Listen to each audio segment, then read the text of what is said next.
trae vida sobre nosotros, ¿qué debemos de hacer? Desear la palabra. Como un niño, dice, desea la leche, pero una leche, dice, no adulterada. Decía la versión de nuestra hermanita Mónica, sin engaño. Una palabra que yo se las puedo, o la palabra de Dios es clara, y la podemos expresar. Y por eso, ¿cómo sabremos que alguien nos está mintiendo cuando alguien les quiere traer otra doctrina? ¿Cómo sabríamos nosotros?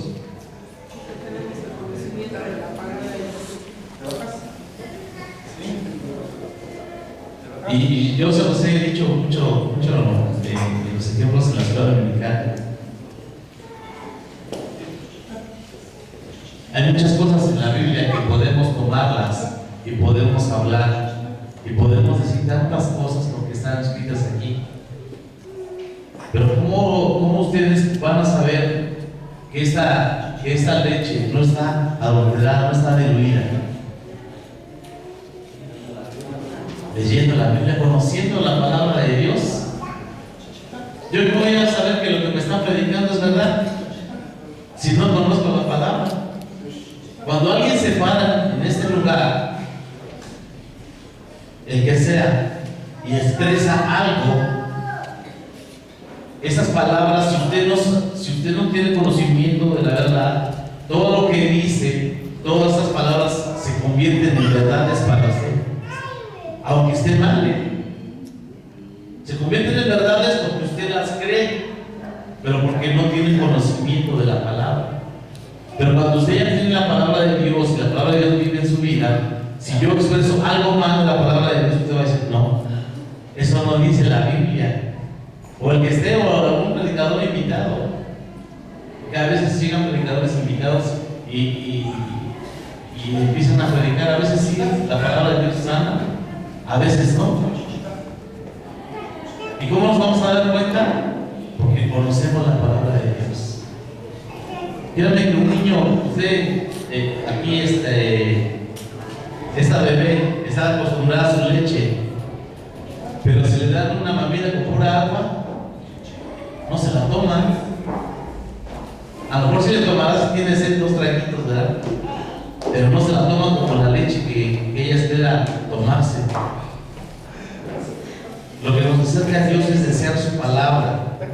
Y esto, ¿sabe la palabra de Dios qué efecto va a traer sobre nosotros?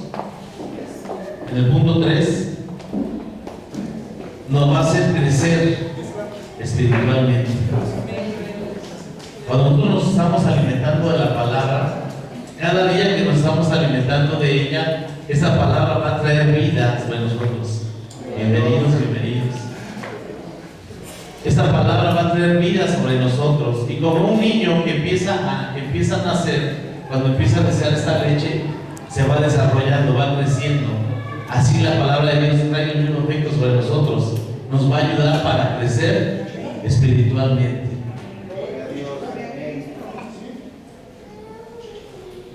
Y el cuarto, dice, si ustedes están notando también, para que puedas dar frutos. ¿Y cuáles serían esos frutos? ¿Qué frutos daremos nosotros?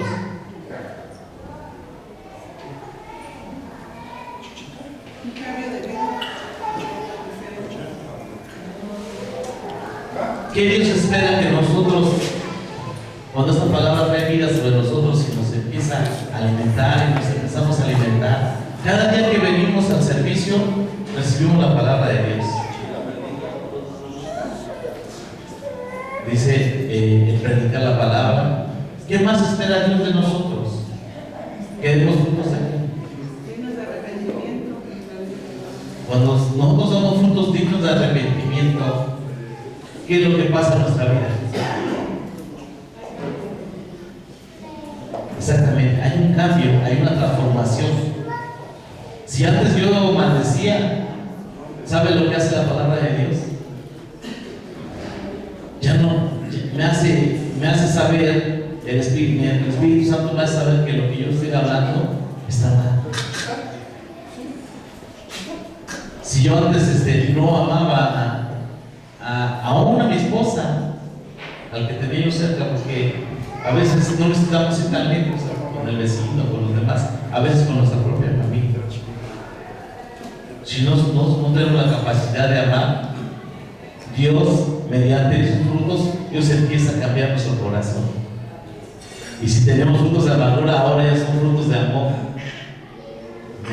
La palabra de Dios empieza a cambiar todo nuestro entorno, empieza a cambiar nuestra manera de vivir. Por eso dice el 4, para que puedas dar frutos. La palabra de Dios hace ese efecto en nosotros. Vamos a ir al punto número 3. Y vamos a leer el versículo 4 al 12. En primera de Pedro, capítulo 2, versículo 4 al 12. ¿Alguien que me dé lectura, por favor?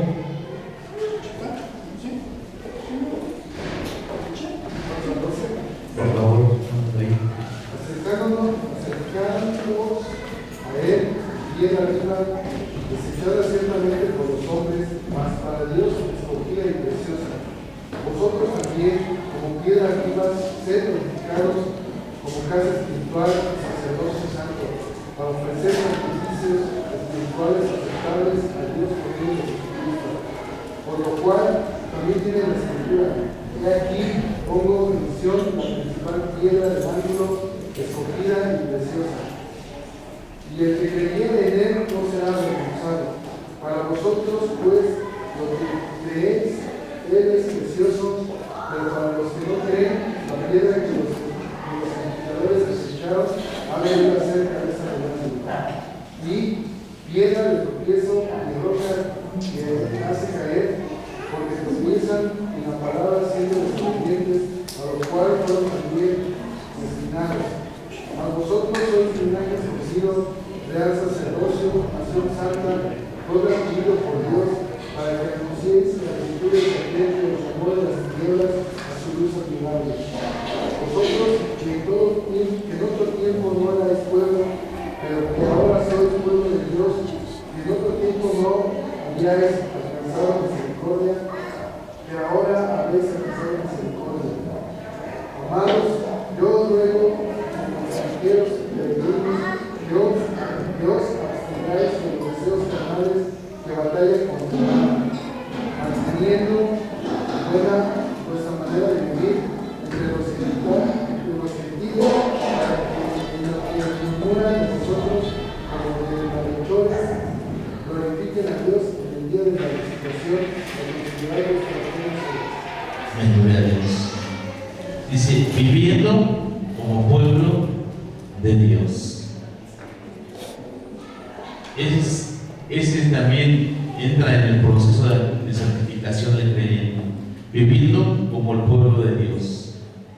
No viviendo como Israel lo hizo.